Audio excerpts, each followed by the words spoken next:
masa ini diserahkan pada Kiai Zainul untuk kelangsungannya. Tafadhol masykur. Allahumma shalli ala Muhammad.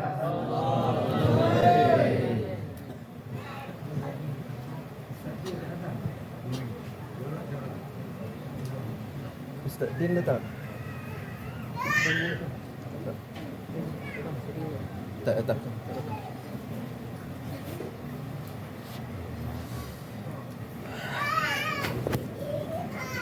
Assalamualaikum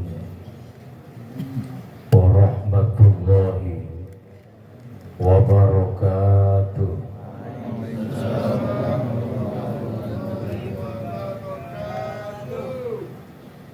Alhamdulillahilladzi bi ni'matihi tatimmus sholihat wa fi dzikri awliyaihi tanzilur rahmati wal barakat. Wassalatu wassalamu ala sayyidis sadat habibina wa syafi'ina wa qurrati a'yunina Muhammadin sallallahu alaihi wasallam sahibil mu'jizat wa ala alihi wa ashabihi yawil qulubi wal futuhat.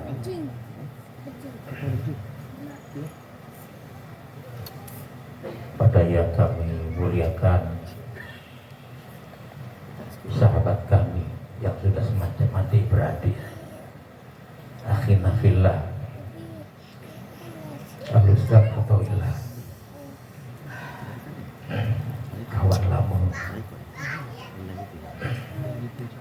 Ustaz Hafiz, Ustaz Lutas, Ustaz Solihin,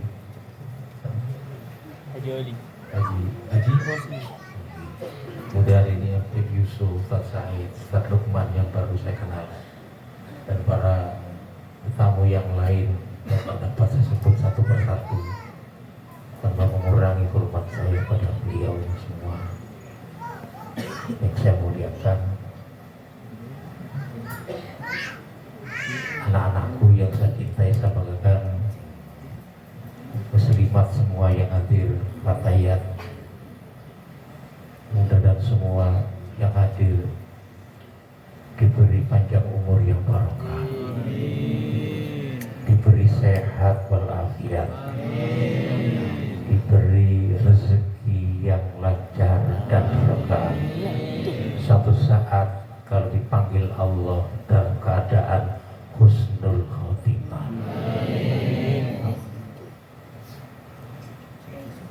Mari kita bersyukur pada Allah Subhanahu wa taala. Alhamdulillah, pada malam ini kita dapat bertemu muka bermuajah dalam satu majelis yang penuh barokah.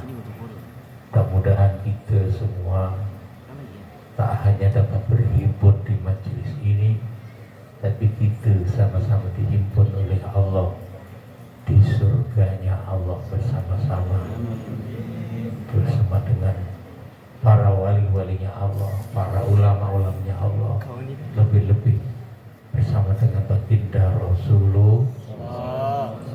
Salawat serta salam semoga senantiasa tercurahkan pada baginda agung Nabi Muhammad sallallahu alaihi wasallam. Mudah-mudahan kita semua diakui sebagai umatnya sehingga kita berhak mendapatkan syafaatnya. Allahumma. Anak-anakku semua, para jamaah yang dimuliakan oleh Allah, tentu semua orang berharap untuk mendapatkan hidup yang sempurna. Betul? Betul.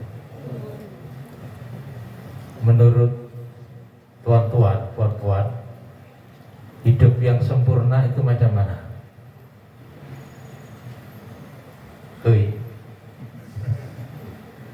Hidup yang sempurna macam mana? Beb? Hidup yang sempurna macam mana? Punya anak, punya istri, rezeki lancar barokah gitu. Oh, udah anak. Oh. Tapi ingin nak? Ingin punya anak? Sudah tak ada harapan. Allah ya Allah. Kalau yang dimaksud dengan hidup sempurna itu karena ketinggian derajat, tentunya Fir'aun itu orang yang paling sempurna hidupnya. Karena raja di raja yang mengaku sebagai Tuhan adalah Fir'aun. Betul? Betul? Kalaulah yang dimaksud orang yang sempurna itu adalah orang yang paling kaya, tentunya Qarun adalah orang yang paling sempurna hidupnya. Betul? Tapi ternyata bukan macam itu yang dimaksud. Bahkan khairut tabi'in, siapa khairut tabi'in? Sebaik-baiknya tabi'in itu siapa? Siapa? Uwais Al-Qarni. Uwais Al-Qarni. Uwais Al-Qarni itu kerjanya jaga kambing. Orang yang tak punya apa-apa. Ya, tak punya apa? Uwais Al-Qarni. Dari mulianya Uwais Al-Qarni itu Sayyidina Umar dan Sayyidina Ali itu diperintah oleh baginda Rasulullah Muhammad SAW, cari yang namanya Uwais Al-Qarni. Kalau kamu jumpa dengannya, minta doa.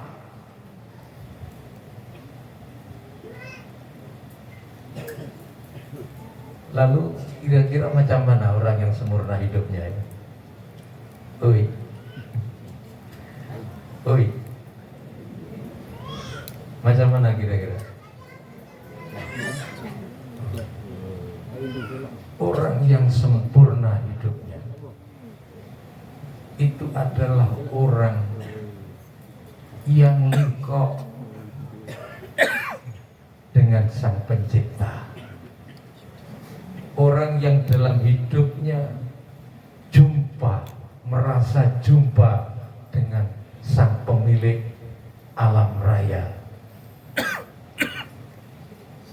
Masalahnya, pernahkah Anda berharap nak jumpa?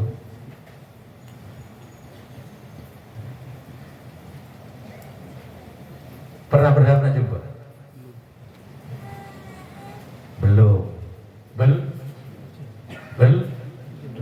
Kenapa belum? Takut mati. Jumpa itu antara lain adalah ada yang berani mati ini? Kalau ada yang berani mati, rame-rame kita doakan. Mudah-mudahan besok mati.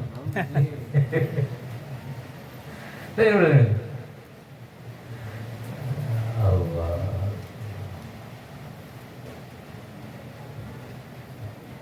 Sini depan ini.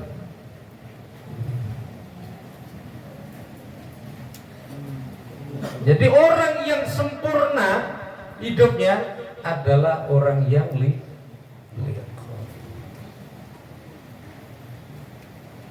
gambarnya macam ini. Kalau anak-anakku ini ada orang yang dicintai, orang yang nak kita minta dengan orang tuanya. Ya, nak tunang lah. Nak tunang.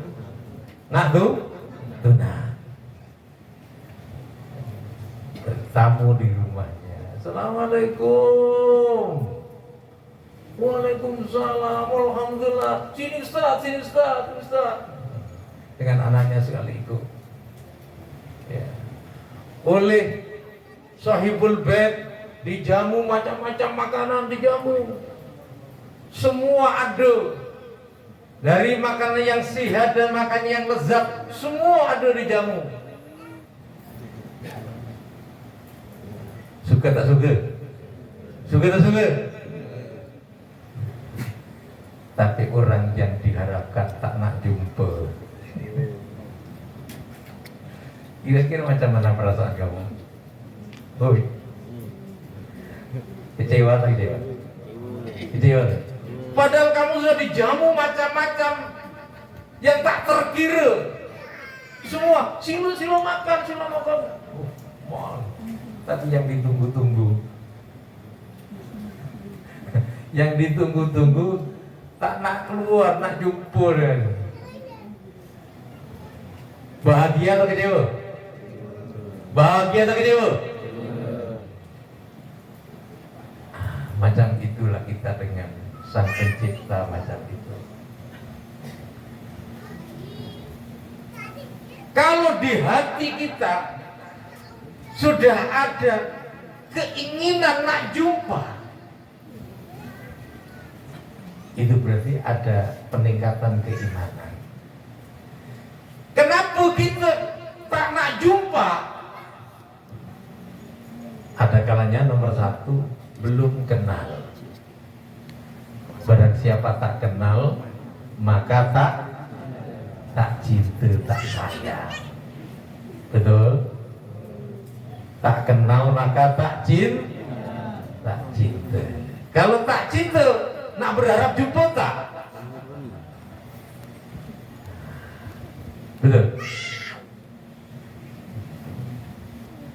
Oleh karena itu yang pertama adalah kenal.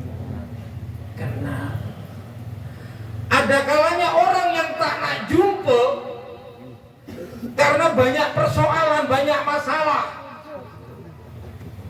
Kenal, tapi banyak masalah, banyak dosa, banyak buat masalah persoalan dengan orang yang nak kita jumpa. Kalau misalnya, maaf, tuan-tuan umpama punya hutang, banyak lagi hutangnya, sudah jatuh tempo, sudah waktunya bayar, belum dapat bayar. Kira-kira kita berani tak jumpa dengan orang yang itu? Berani? Banyak masalah. Jadi kalau saya tanya misal, Tuhan umpama malam ini dihadapkan pada Allah Subhanahu wa Ta'ala, dipanggil Allah Subhanahu wa Ta'ala, siap menghadap? Belum. Jujur. Bagus, jujur. Belum siap. Kenapa belum siap? Banyak dosa. Banyak dosa. Ya, jadi ada dua lagi. Kenapa kita tak nak berharap jumpa? Satu, belum kenal. Dua, banyak sampai bila kira-kira banyak dosa?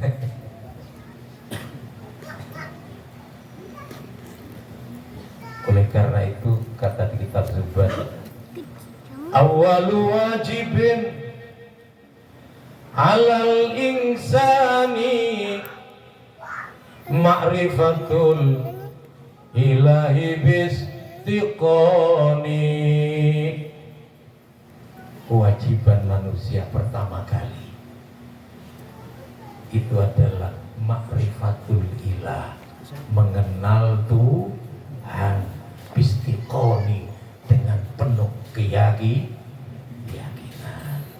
Oleh karena itu pada anak-anak yang masih kecil-kecil ini perlu ditanamkan hafalan sifat-sifat wajib sifat-sifat mustahilnya aqaid khamsin, aqaid 50 perlu kita kenalkan.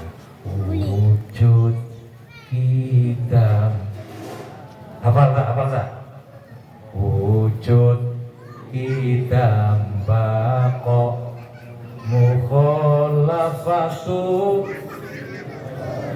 Qadisi qiyamuhu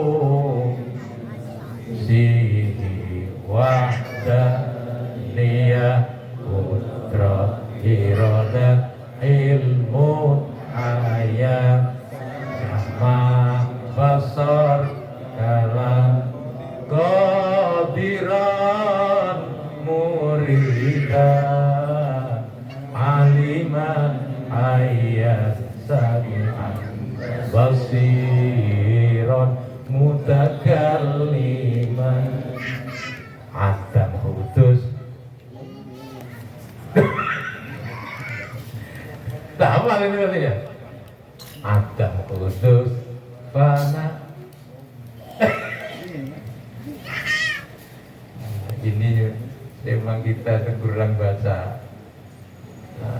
sifat mustahilnya Allah. Ya, jarang diajarkan sifat mustahilnya. Bagi guru-guru tauhid saya pesan, tolong sifat mustahilnya Allah juga dibacakan, bahkan dikaji hingga mendalam. Ya. Biar kita sempurna di dalam melihat Allah, mengenal Allah itu sempurna. Memahami rukun iman sempurna. Bahwa kalau tak macam itu, kita nanti melihat Allah itu kadang-kadang hanya dari sisi ketika kita dapat nikmat, ketika dapat musibah, menyalahkan tetangga, menyalahkan kawan-kawan. Maka belajar tauhid haruslah utuh. Jangan hanya sifat wajib, tapi apa? Sifat-sifat mustahil perlu kenal. Tak kenal maka tak sah. Tak kenal maka tak sah. Saya.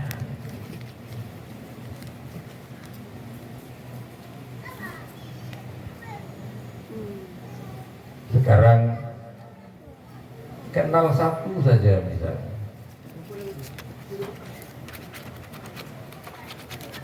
Lillahi ma fis samawati wa ma fil ardh. Allah itu siapa? Pemilik langit dan pemilik langit dan bahkan Allah juga maliki yaumiddin, pemilik hari akhir. Ya. Jadi kalau kamu yakin, tertanam di hati bahwa ma fis samawati wal ard adalah milik Allah, kita tidak boleh mengaku-aku. Aku merasa ini yang sering jadi persoalan. Bahwa kita sering merasa memiliki yang bukan milik kita.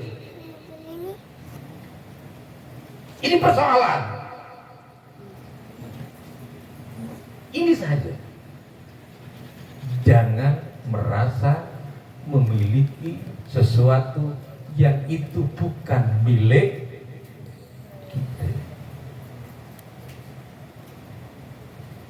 Sekarang kalau kita diberi kereta itu milik siapa? Milik siapa kita? Milik kita. Milik kita. Jangan merasa milik kita. Yang dibagi oleh Allah itu apa? Titipan. Apa? Tahu titipan? Pinjaman. Bagaimana kita tahu bahwa itu adalah pinjaman? Karena kita hanya punya hak guna pakai. Hak guna pakai. Karena ternyata setelah kita meninggal, itu milik siapa? Milik siapa? Itu milik kita bukan? Amanah itu diberikan pada siapa? Ahli waris. Betul nggak? Betul nggak? Milik kita bukan? Bukan milik kita lagi. Oleh karena itu kita jangan mudah merasa memiliki. Merasa memiliki ini yang jadi penyakit hati, yang menjadi hijab antara kita dengan Allah. Karena kita merasa memiliki. Apa tidak boleh memiliki? Silakan miliki apa saja. Silakan. Cuma jangan merasa memiliki. Kalau kita merasa memiliki, ini persoalan. Kan jadi persoalan kita. Paham? Paham ya? Jangan merasa memiliki. Karena itu hakikatnya milik Allah. Milik Allah.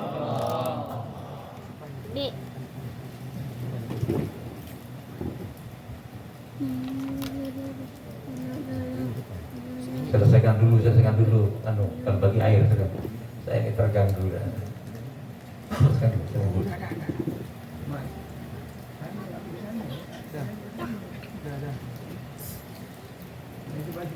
Coba kita. Itu ambil sekali biar segera selesai itu. Air itu. Betul. Kotak yang belakang isi air itu segera bagi. Ini segera selesai. Hilang deh. Tak tahu sampai mana.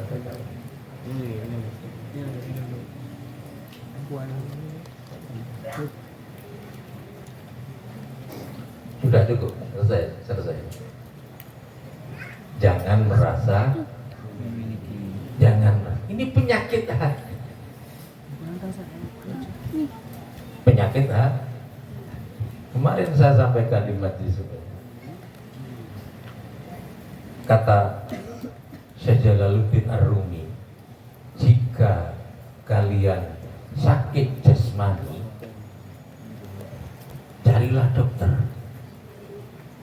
tabib.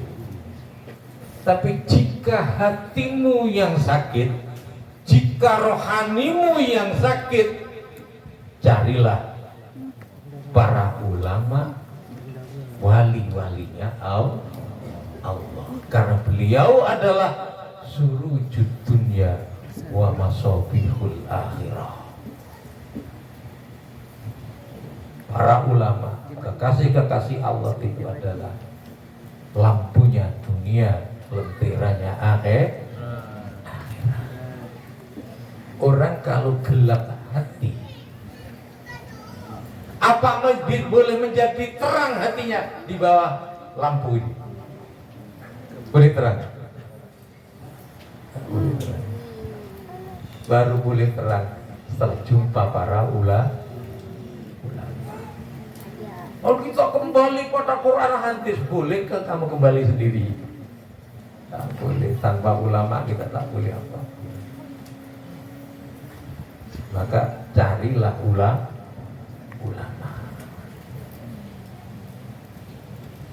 Paham? Jadi kalau hatimu sedang sakit, cari siapa? Cari siapa?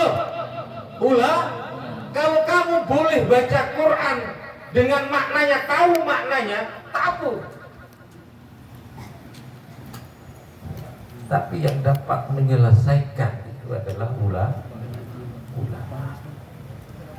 Dekat dengan ulama, berhimpun dengan ulama, dengarkan tausiah-tausiah para ulama yang membimbing hati, yang mengajak kamu cinta kepada Allah, yang mengajak kamu mengenal Allah.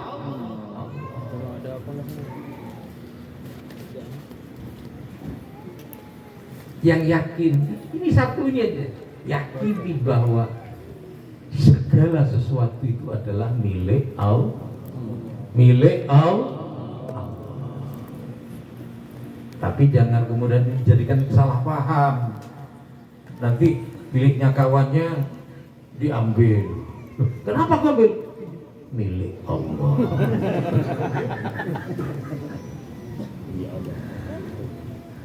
Ada adabnya, ada cara untuk memiliki. Yang tidak boleh kita itu merasa memiliki. Cara memiliki itu ada hal lain. Kalau Anda macam itu, nanti dibalas nanti oleh orang lain. Haji apa sih? Apa sih?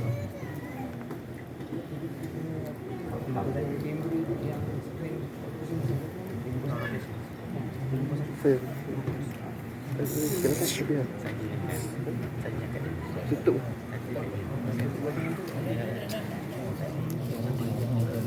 Dah, lepas tu dipucuk. Ini tak ada. Nah.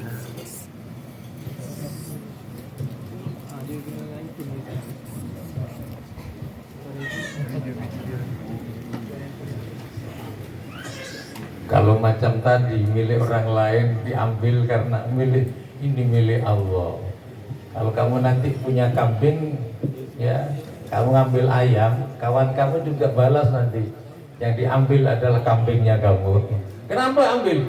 Oh, milik Allah. Rosa alami nanti. Urusan hakikat itu lain. Itu urusan syariat, cara memiliki itu kena ikut ajaran baginda Rasulullah Muhammad SAW. Macam mana kita cara nak memiliki sesuatu.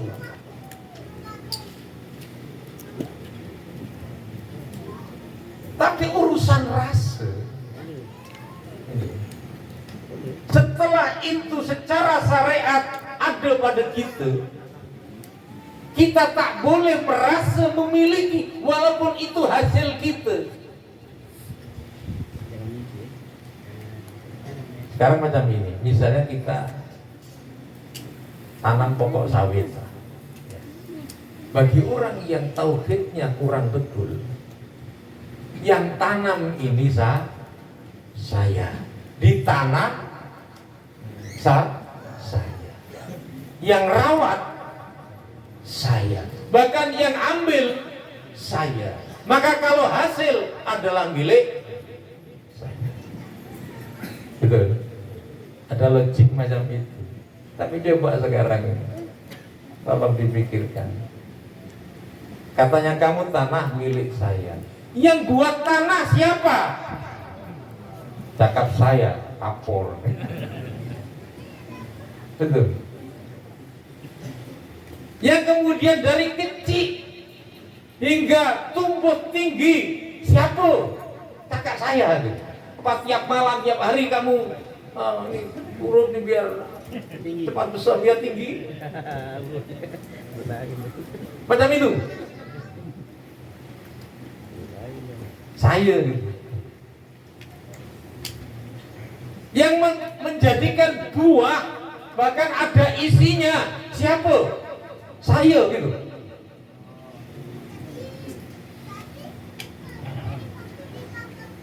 Oleh karena itu kita jangan merasa memilih, jangan merasa memilih. Ini keakuan kita ini yang menjadi hijab terbesar antara kita dengan Allah Subhanahu wa taala. Kuku, aku, sikit aku. Wah. Tolong ini betul-betul ditanamkan di hati. Jangan sikit-sikit aku, karena aku ini sumber persoalan hidup. Ketika ego kita kedepankan, banyak orang yang tersinggung ego kita. Banyak orang yang tersakiti dengan ego kita. Memang itu orang sakit hati itu macam itu. Kalau sakit jasmani, kita yang sakit, saya misalnya yang sakit, apa kamu ikut merasakan sakit? Tak. Betul, itu sakit jasmani. Kalau sakit rohani, orang yang sakit tak merasa sakit, tapi orang-orang di sekitarnya itu merasa tersakiti. Paham? Jadi aku, keakuan, ego ini menjadi pokok persoalan kehidupan kita. Oleh karena kuku ini dihilangkan, dipotong kuku ini. Ya, kukunya dipotong. Hukumnya potong kuku apa? Hukumnya apa? Kalau pada yang tua-tua ini potong kuku ini wajib kan? Wah, potong kuku, potong aku, keakuan ini.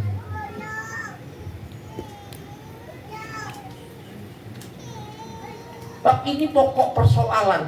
Ketika iblis laknatullah diusir oleh Allah dari surga, kenapa? Kuku ini. Ketika ditanya oleh Allah Subhanahu wa taala, kenapa kamu iblis? Kamu tidak sujud, tidak hormat kepada Adam, ciptaanku ini. Apa kata? Ana khairum minhu. Aku lebih baik dari dia. Akunya. Padahal semua orang itu rata-rata ingin diakui keberadaannya.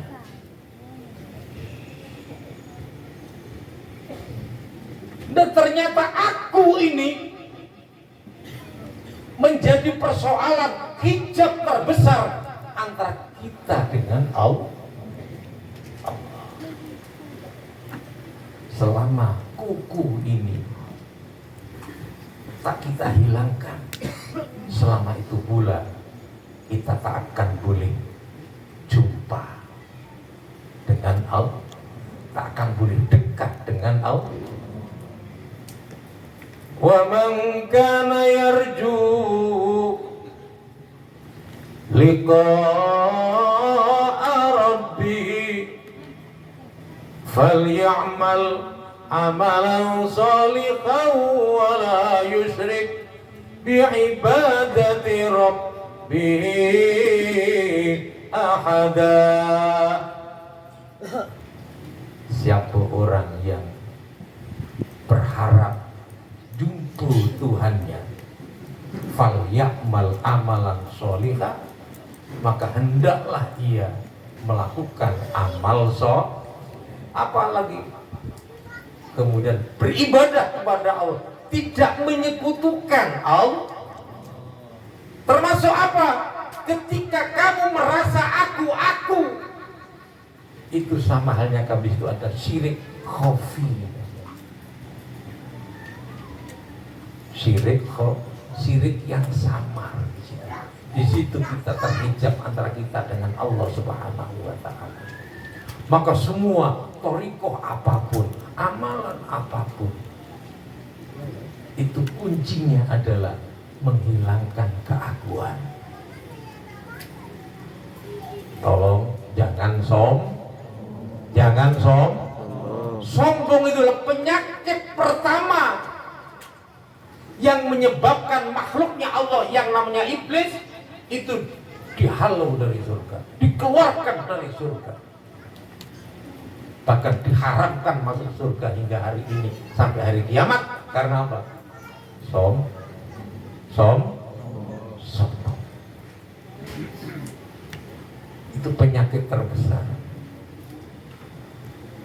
Mudah-mudahan perjumpaan kita ini bersama izin dan ridhonya Allah Subhanahu wa taala,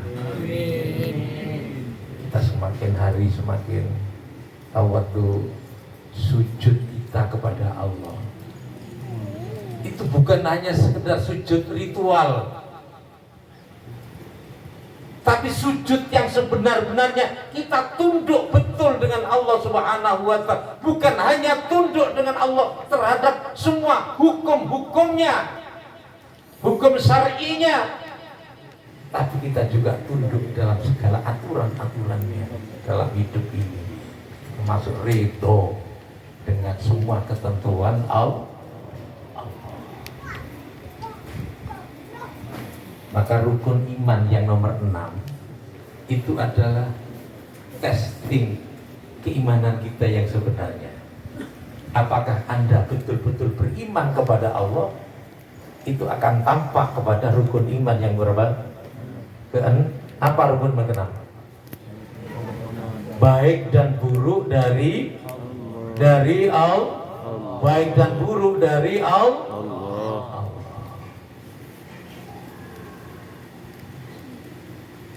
Sekarang saya nak tanya, ketika ada kematian, ya, yang ada di dalam pikiran kamu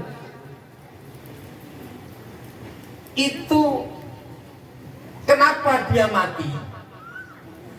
Atau siapa yang mematikan? Selama ini macam mana? Kalau ada orang mati, itu yang kamu tanyakan dalam pikiran kamu itu macam mana? Kenapa dia mati? Sakit apa dia? Betul. Pernahkah kamu berpikir bahwa itu adalah kuasa Allah yang memati? Kita fokusnya itu kepada fenomena alam. Ini seringkali macam itu. Fokusnya kita, perhatian kita di dalam kehidupan ini hanya sebatas fenomena-fenomena kehidupan, kepada sesuatu yang tampak, bukan pada yang menggerakkan alam. Orang tauhid itu mestinya bukan kepada fenomena alamnya, tapi huwallazi yuhyi wa yumiit. Yuhyi wa yumiit. Bukan pada fenomenanya. Kalau kita hanya memperhatikan fenomena alamnya, kita akan pening, tidak akan menemukan kebenarannya hakiki. Sekarang saya tanya, misalnya antara kelapa dan pokoknya itu dulu mana? Dulu mana? Pokoknya atau buahnya? Pokok dari mana? Buah dari? Pokok dari? Yang dulu yang mana? Macam telur dan ayam, semua. Telur dengan ayam dulu mana? Ayam dari mana? Telur.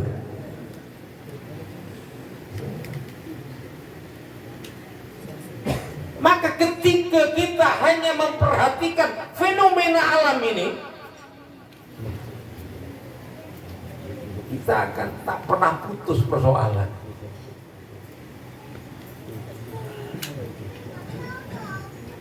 Maka macam mana kita segera kembalikan kepada, fokuskan kepada Allahnya.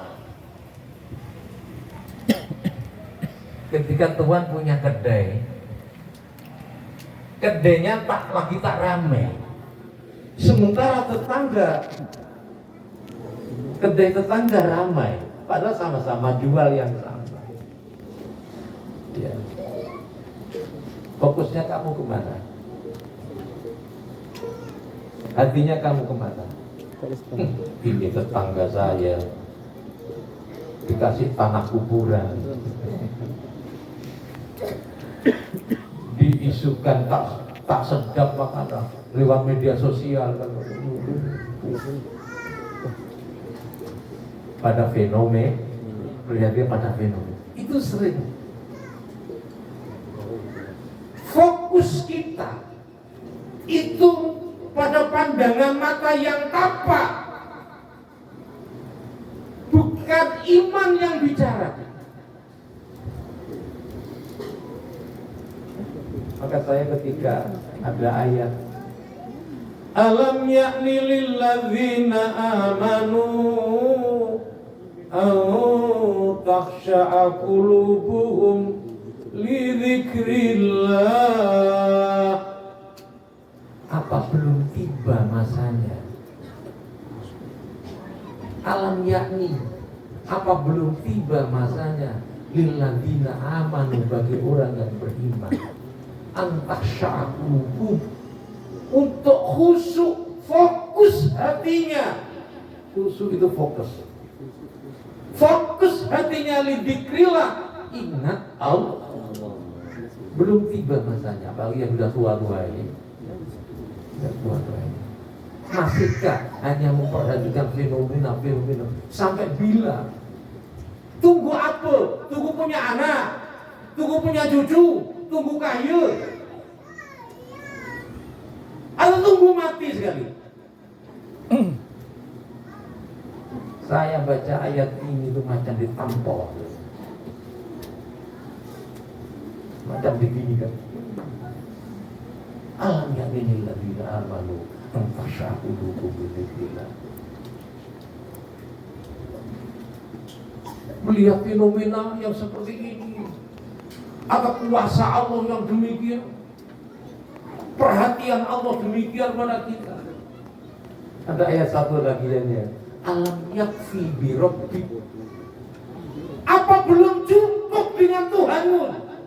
Belum cukup bahwa annahu ala kulli syai'in qadir, annahu ala kulli syai'in syahid, annahu bi kulli syai'in muhit. Awalam yakfi bi rabbik, belum cukup kamu dengan Tuhan. Tunggu aku. Jom, kita yang semakin lama semakin tua, yang anak-anak kan semakin dewasa, akan lebih bagus kalau kamu mulai sekarang tanamkan betul-betul keyakinan akan Allah, keyakinan akan Allah. Sampai bila wala tamutunna illa wa antum muslimun, jangan sampai mati kalian illa wa antum muslimun, kecuali kamu mati dalam keadaan muslim, dalam keadaan penuh kepasrahan kepada Allah Subhanahu wa taala. Jom kita reformasi hidup kita, hati kita yang mungkin kemarin kita masih lege-lege gitu, suka-suka, macam tak nak mati je, macam tak nak ditanya kehidupan kita.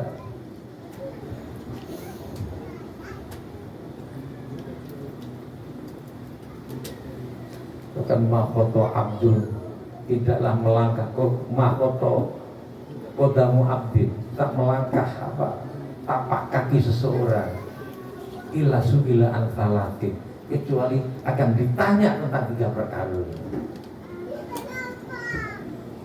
Kita ini akan ditanya 3 perkara ini. Nomor 1, an umrihi fima afna, tentang umurnya, tak buat apa selama hidup ini. Nikah tak nikah, ibadah tak ibadah, berjuang tak nak berjuang. Kalau misalnya memang tak nikah macam Imam Nawawi, tak nikah Imam Nawawi, wah, tulis karangannya, perjuangannya tampak untuk umat. Karena kalau nikah ini khawatir akan mengganggu. Boleh tak?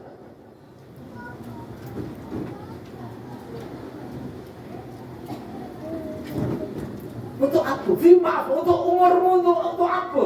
Umur kita itu apa? Kita habiskan untuk apa umur kita ini? Kalau misal kita tak nikah hingga umur 70 tahun, tak nikah, kalau kita tak buat apa-apa untuk Islam, tak buat apa-apa, hidup kita makan tidur kerja, makan tidur kerja, makan tidur kerja. Kalau ditanya Kenapa? Umurmu itu apa? Makan, tidur, kerja. Makan, tidur, ditanya kan, termasuk anggota badanmu yang begini ini untuk apa? Kencing. 70 tahun kencing.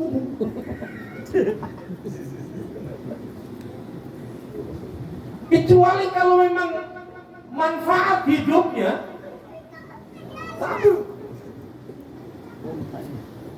Paham? Panjangnya umur itu bukan tergantung pada seberapa lama dia hidup,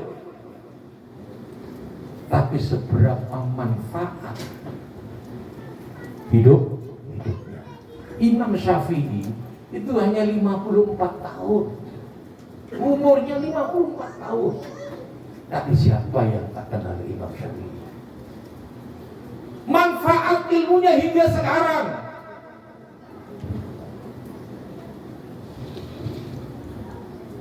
Maka kalau kita mati nanti ibu, kita tak tinggalkan apa? Inna nahnu nuhyil mauta wa naktubu ma qaddamu wa atharahum. Akulah yang menghidupkan orang mati, wa naktubu ma qaddamu wa atharahum, dan menulis semua amal-amal yang telah berlalu, wa atharahum, dan peninggalan-peninggalan. Maaf kalau kamu mati besok tinggalkan aku. Tinggalkan apa? Janda dan hutang. Faya. Kita mesti ada karya. Meninggalkan janda, hutang lagi. Ya Allah, ya Allah. Inna nahnu nuhyil mauta wa naktubu ma qaddamu. Kalau Ustaz Akto ditanya besok, ini saya bangunkan ribat dan jamak manakir sedemikian banyak. Ini sebab beliau, satu-satunya beliau ini. Jadi antum semua kenal manakib, kenal al-Qadir, kenal Allah Subhanahu wa taala karena beliau sadar tak sadar macam itu.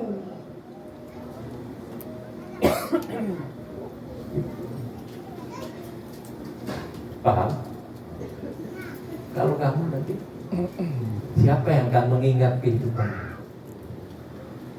Anak cucumu akan bikin hall kira-kira.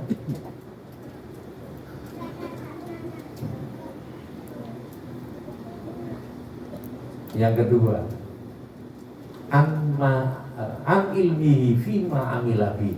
Kalau punya ilmu, diamalkan untuk apa ilmu? Apa kamu simpan saja? Atau walaupun sikit kamu bagi,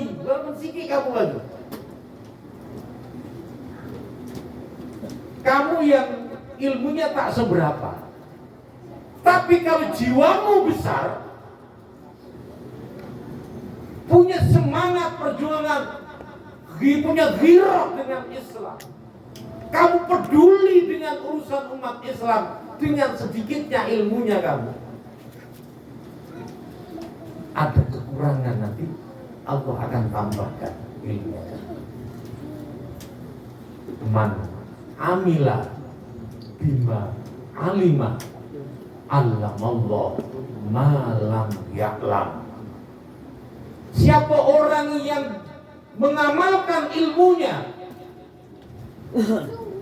dari apa yang ia ketahui, allamallah ma lam ya'lam, Allah mengajarkan pada dia apa-apa yang belum diketahui.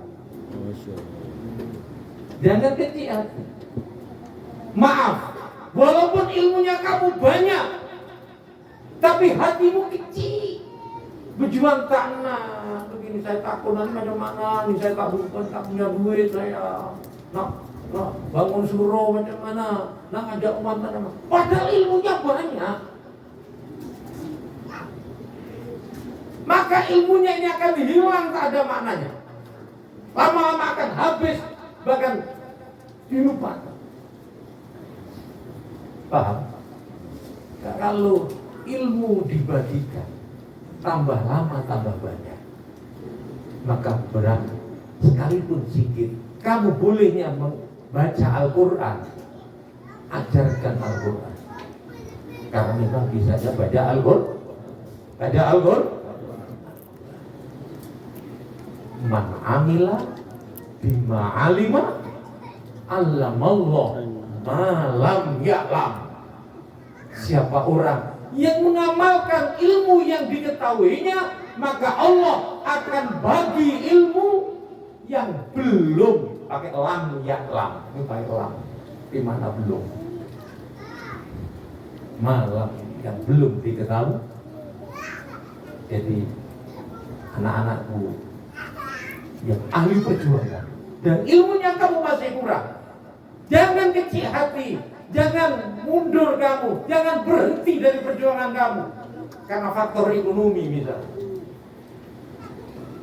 Lanjutkan, yang yakin Allah akan tambahkan ilmu yang belum kamu ketahui. Saya tahu. Saya berani cakap ini, saya tahu dengan anak-anak saya yang berdua. Saya tahu. Kadar ilmunya saya tahu.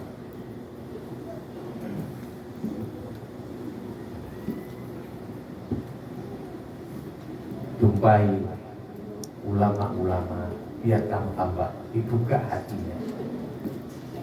Jangan jauh-jauh dari ulama, biar tambah jernih hatimu. Dari situ nanti Allah akan bagi. Yang ketiga, apa? Amali, harta kita ini akan ditanyakan Allah Subhanahu wa Ta'ala. Pertanyaannya, min aina tasaba, dari mana kamu hasilkan? Wa fima anfaqo, lan untuk apa kamu belanjakan? Kalau harta, ini dua pertanyaannya. Kamu dapat dari mana? Untuk apa? Paham? Melihat penyakit hati. Jangan sampai kita terlalu cinta dengan dunia, terlalu cinta dengan dunia. Walaupun amalmu banyak, tapi kalau terlalu cinta kamu dunia, itu tak dianggap banyak. Katanya kamu makolla amalun baroza min qalbin zahidin atau min qalbi zahidin, tak dianggap sedikit amal yang timbul, amal yang keluar dari hati yang zuhud. Walaupun hanya mungkin kita mampunya 2 rakaat, tapi cintanya kepada Allah, dia rasain betul sholatnya walaupun cuma 2 rakaat. Yang kata Rasulullah, rakaatani fi jawfil lail khairum minad dunya wa ma fiha. 2 rakaat saja di tengah malam itu lebih baik daripada dunia seisinya. Yang yakin macam itu karena cinta pada Allah. Ya Allah, saya hanya dapat sujud padamu 2 sujud, 2 rakaat ini saya cukup. Tapi ini kemampuan kami seperti ini, ya Allah. Tapi ini untuk menunjukkan cintaku kepadamu.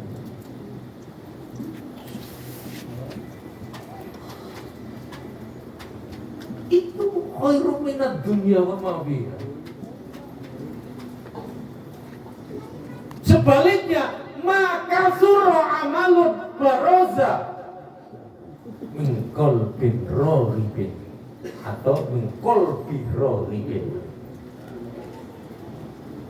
tak dianggap banyak, tak dianggap banyak, walaupun banyak, tapi tak dianggap banyak. Amal yang timbul dari hati yang cinta dunia. Bapak dan ada orang itu soleh, ahli ke masjid, ya maaf, tapi kedekut. Ada tak? Kalau ke masjid dia datang awal, tapi tak peduli ketika dia bangun, ada ulama bangun pondok, bangun madrasah, tak peduli. Dengan urusan umat Islam tak peduli. Orang ini terkena laisa minna man lam yahtamma bi umuril muslimin. Tak termasuk golonganku orang yang tak peduli dengan urusan umat Islam. Tak. Ini walaupun dia ahli ke masjid, ini makafur. Tidak dianggap banyak. Karena apa? Karena itu bersumber dari hati orang yang terlalu cinta ke dunia. Kalau cinta dunia itu berarti tidak cinta dengan Allah Subhanahu wa taala. Maka apa? Setelah kita kenal dengan Allah, setelah kita takarrub dengan Allah, kita mesti melihat apa urusan umat Islam yang dapat aku bantu. Apa urusan hamba-hamba Allah, umat Rasulullah yang perlu aku bantu. Bab mesti ayat-ayat Quran itu hablum minallah, hablum minallah. Seperti coba ayat ini. Yas'alunaka 'anil anfal qulillahi war rasul. Wattaqullaha wa aslihu dzata bainikum. Fattaqullah, kemudian wa aslihu dzata bainikum. Aqimus shalah wa atut. Dan tidak cukup kita hanya mengenal Allah, dekat dengan Allah, kemudian kita tidak peduli dengan umat Rasulullah. Peduli itu ada salah satu bentuk cinta kita kepada Allah, pada Rasulullah.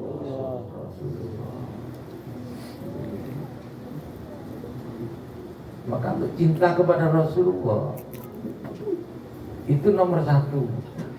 Bukti cinta kepada Rasulullah. Cinta pada Allah harus cinta pada Rasulullah. Ya, cinta kita kepada Allah tak diterima kalau kita tak cinta pada Rasulullah. Untuk membuktikan cinta kepada Rasulullah apa? Satu, banyak sebut nama Rasulullah. Banyak sebut nama Rasulullah. Kalau disebut nama Rasulullah, syukur. Musallallahu Muhammad. Musallallahu Muhammad. Nomor dua, bukan hanya sebutan, bukan hanya kata-kata saja kita cinta, tapi lakukan juga sunnah-sunnah Rasulullah. Sunnah-sunnah Rasulullah. Macam siapa? Uwais Al-Qarni. Beliau sebenarnya hidup di masa Rasulullah. Orang-orang yang lain sudah semua berziarah, nak jumpa dengan Rasulullah. Tapi justru Uwais Al-Qarni ini tak boleh. Sebenarnya siapa orang yang tak nak jumpa dengan Rasulullah? Siapa yang tak rindu dengan baginda Rasulullah, mendengar cerita-ceritanya begitu agung Rasulullah?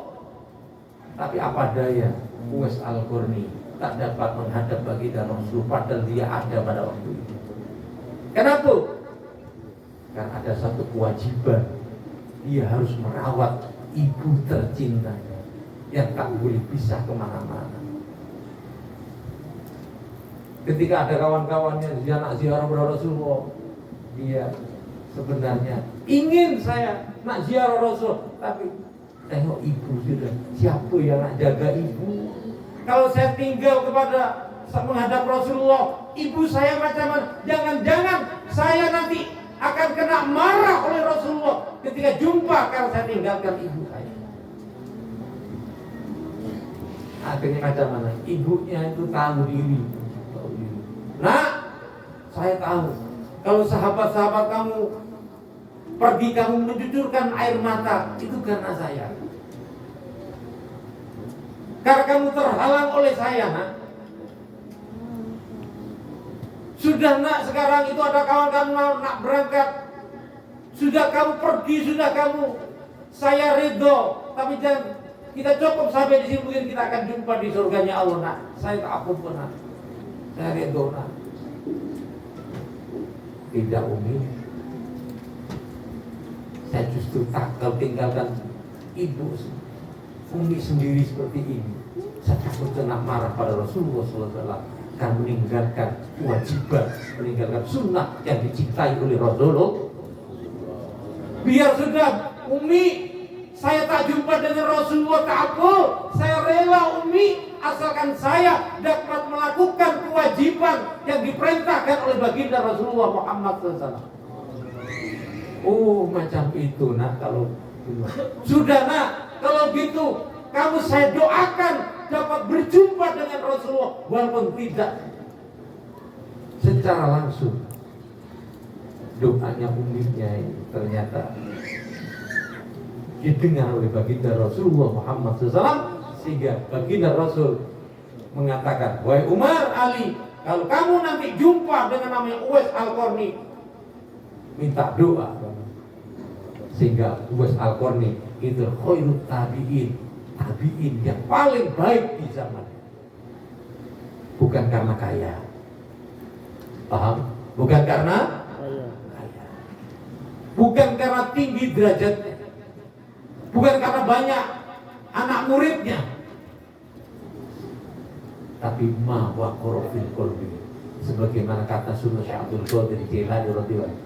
Aku diangkat derajatku macam ini oleh Allah Subhanahu wa Ta'ala, bukan karena banyak sholat, bukan karena banyak puasa, tapi ma waqara fi qalbi, apa yang ada di dalam hati ini. Bukan karena Syekh Abdul Qadir tidak banyak sholat, juga macam itu tak merasa banyak sholat, tapi yang paling pokok itu adalah ma waqara fi qalbi. Mudah-mudahan kita semua hati kita dijaga oleh Allah Subhanahu wa Ta'ala. Amin. Yang semula kita jauh didekatkan Allah Subhanahu wa Ta'ala. Allahumma amin. Al-Fatihah.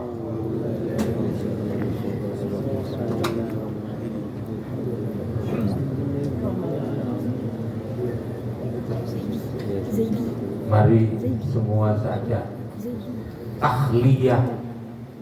Tahliyah itu mengosongkan hati, membersihkan hati, mengosongkan jiwa dari dosa-dosa, dari kotoran-kotoran hati, dengan cara baca istighfar.